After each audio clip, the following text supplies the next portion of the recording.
Hi all, welcome back to my channel. ഇന്ന് ഞാൻ നിങ്ങളുടെ മുന്നിൽ ഒരു സ്പൈസി സ്നാക്ക് ആയിട്ടുള്ള ചിക്കൻ പക്കാവടയുടെ റെസിപ്പിയാണ് ഷെയർ ചെയ്യുന്നത്. ചിക്കൻ ഇഷ്ടമില്ലാത്തവരായിട്ട് ആരും ഉണ്ടാവില്ല. അപ്പോൾ ഈ സ്പൈസി പക്കാവട എല്ലാവരും ട്രൈ ചെയ്ത് നോക്കാം. ഇത് നമുക്ക് സ്റ്റാർട്ടർ ആയിട്ടും ടീ ടൈം സ്നാക്ക് ആയിട്ടും യൂസ് ചെയ്യാം.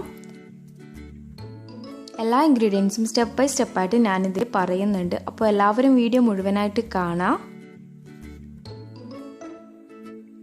അപ്പോൾ ഈസി ആയിട്ടുള്ള 15 മിനിറ്റിൽ നമുക്ക് തയ്യാറാക്കിയെടുക്കാൻ പറ്റുന്ന ഈ പക്കാവട എല്ലാവരും ട്രൈ ചെയ്ത് നോക്കാം. അപ്പോൾ വീഡിയോയിലേക്ക് കിടക്കുന്നതിന് മുന്നേ ആയിട്ട് നിങ്ങൾ എൻ്റെ ചാനൽ ആദ്യമായാണ് കാണുന്നതെങ്കിൽ ഒന്ന് ലൈക്ക് ചെയ്യുക, ഷെയർ ചെയ്യുക, റെഡ് സബ്സ്ക്രൈബ് ബട്ടൺ ഒന്ന് ക്ലിക്ക് ചെയ്യുക, ബെല്ലൈക്കൺ കൂടി പ്രസ് ചെയ്യുക. പക്കാവടയിലോട്ട് ഞാനിവിടെ 4 മീഡിയം സൈസിലുള്ള ഉള്ളിയാണ് എടുത്തിട്ടുള്ളത്. അത് ചെറുതായി ക്രഷ് ചെയ്തെടുത്തിട്ടുണ്ട്. എല്ലാവരും ഉണ്ടാക്കുന്ന ചിക്കൻ പക്കാവടയിൽ നിന്നും ഡിഫറെൻ്റ് ആയിട്ടാണ് ഞാനിവിടെ ഉണ്ടാക്കുന്നത്. എല്ലാവരും ഉള്ളി നീളത്തിലാണ് കട്ട് ചെയ്തെടുക്കുന്നത്. ഞാനിവിടെ ക്രഷ് ചെയ്തെടുത്തിട്ടാണുള്ളത്. ഗ്രൈൻഡ് ചെയ്തെടുത്തിട്ടുള്ള ബോൺലെസ് ചിക്കനാണിത്. ഇത് ഒരു 5 ടേബിൾ സ്പൂൺ ഉണ്ട്. അത് കൂടി ഉള്ളിലോട്ട് ഇട്ട് കൊടുക്കുക.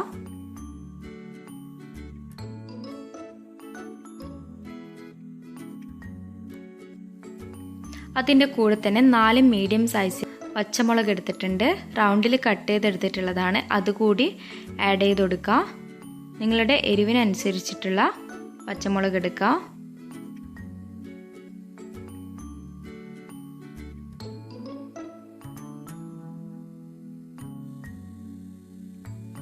ഒരു ടേബിൾ സ്പൂൺ ഇഞ്ചി വെളുത്തുള്ളി ക്രഷ് ചെയ്തെടുത്തിട്ടുള്ളതാണ്. അത് കൂടി ആഡ് ചെയ്ത് കൊടുക്കുക.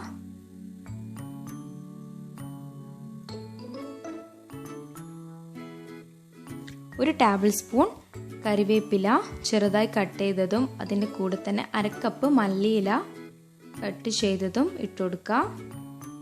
ഒരു ടേബിൾ സ്പൂൺ മുളക് പൊടി,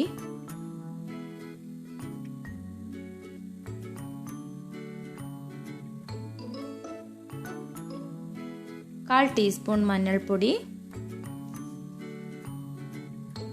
1 ടീസ്പൂൺ ചിക്കൻ മസാല പൗഡർ. ഇത് നല്ലൊരു ഫ്ലേവറിന് വേണ്ടിയിട്ടാണ്. അതിൻ്റെ കൂടെ തന്നെ 1/2 teaspoon garam masala, 1/4 teaspoon chat masala, 1/4 teaspoon കായം പൊടി കൂടി ഇട്ടിട്ടുണ്ട്. അതിൻ്റെ കൂടെ തന്നെ 1 ടേബിൾ സ്പൂൺ കടലമാവ്, 2.5 ടേബിൾ സ്പൂൺ മൈദ കൂടി ഇട്ട് കൊടുക്കുക.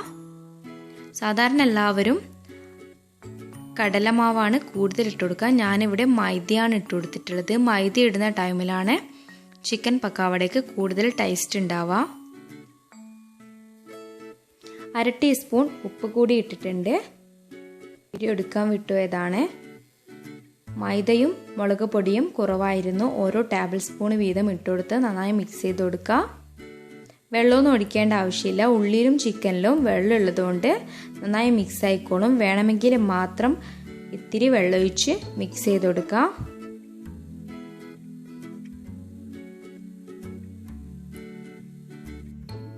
ഇനി ഇത് ഫ്രൈ ചെയ്തെടുക്കാനുള്ള പാൻ ചൂടാക്കിയിട്ടുണ്ട്. അതിലോട്ട് ആവശ്യത്തിനുള്ള ഓയിൽ ഒഴിച്ചു കൊടുക്കുക.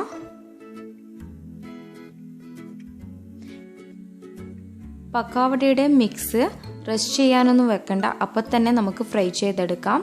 ചെറിയ ചെറിയ പീസസ് ആയിട്ടാണ് ഞാൻ ഇട്ട് കൊടുക്കുന്നത്. അപ്പോഴാണ് നല്ല ക്രിസ്പിയായി കിട്ടുക. ഉള്ളി ആയതുകൊണ്ട് പെട്ടെന്ന് കരിയാനുള്ള ചാൻസ് ഉണ്ട്. അപ്പോൾ മീഡിയം ഫ്ലെയിമിലിട്ടിട്ട് വേണം ഫ്രൈ ചെയ്തെടുക്കാൻ. അപ്പോൾ നല്ല ക്രിസ്പി ആയിട്ടുള്ള എൻ്റെ ഈ പക്കാവട എല്ലാവരും ട്രൈ ചെയ്ത് നോക്കുക. ഫീഡ്ബാക്ക് കമൻറ്റ് ബോക്സിൽ അറിയിക്കുക. അടുത്ത വീഡിയോയുമായി വരുന്നത് വരെ എല്ലാവർക്കും ബൈ ബൈ.